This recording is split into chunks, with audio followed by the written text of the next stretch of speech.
আসসালামু আলাইকুম everyone, welcome to my new blog. এটা ছিল আমাদের গতকালকের ব্লগ। কলেজ শেষে আমরা সবাই প্ল্যান করলাম কোথাও ঘুরতে যাওয়া যাক। আমাদের ঘুরতে যাওয়া মানেই তো হচ্ছে খাওয়া দাওয়া। এরপর আমরা সবাই মিলে রিকশায় চড়ে বসলাম।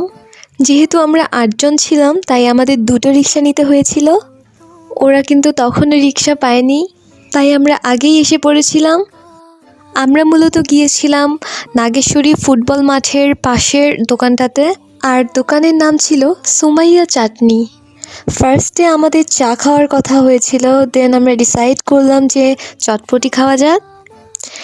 এই তো কথা বলতে না বলতেই আমাদের গরম গরম চটপটি চলে এলো। আমার কাছে বেশ মজাই লেগেছিল। আরেকজন খেয়ে রিভিউ দিচ্ছে। আমাদের চটপটি খাওয়া শেষ হতে না হতেই আমাদের একটা ফ্রেন্ড আমাদেরকে ট্রিট দিতে চাইলো। তারপর আমরা সবাই মিলে ফুচকা খেয়েছিলাম। আজ এ পর্যন্তই, আল্লাহ হাফেজ।